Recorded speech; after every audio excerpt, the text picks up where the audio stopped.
Pemerintah Malaysia menjemput seorang warganya yang selama hampir 2 dekade hidup dalam keterbatasan di Lombok, Nusa Tenggara Barat. Setelah pernikahannya dengan seorang warga negara Indonesia berakhir dengan perceraian. Wanita itu bernama Norida Akmal Ayok. Itu akhirnya bisa kembali ke tanah kelahirannya bersama dengan 2 anaknya, menutup perjalanan panjang yang diwarnai perjuangan ekonomi dan keterpisahan dari keluarga. Norida sebelumnya mengikuti suaminya, seorang WNI, ke Lombok usai mereka menikah. Namun, rumah tangga yang dibangun tidak bertahan lama. Perceraian membuatnya harus bertahan hidup sendiri di negeri orang tanpa adanya dukungan keluarga dekat.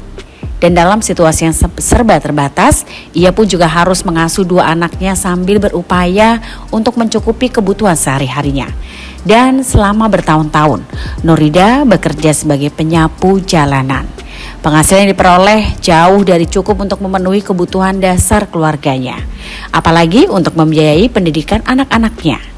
Kondisi ekonomi yang berat membuat kedua anaknya tidak bisa melanjutkan sekolah.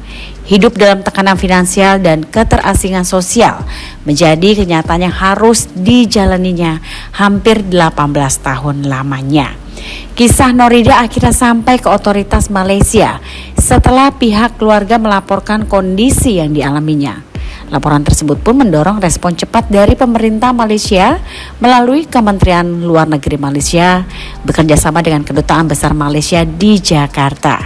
Koordinasi intensif dilakukan bersama otoritas Indonesia, termasuk juga instansi migrasi dari kedua negara, untuk memastikan proses pemulangan berjalan sesuai dengan ketentuan hukum dan administrasi. Proses repatriasi tidak berlangsung seketika saja. Sejumlah tahapan administrasi harus diselesaikan, mulai dari verifikasi kewarganegaraan, pengurusan dokumen perjalanan, hingga pengaturan keberangkatan. Kerjasama bilateral antara Indonesia dan Malaysia menjadi kunci dalam memastikan Norida beserta dengan anak-anaknya bisa kembali secara resmi dan aman.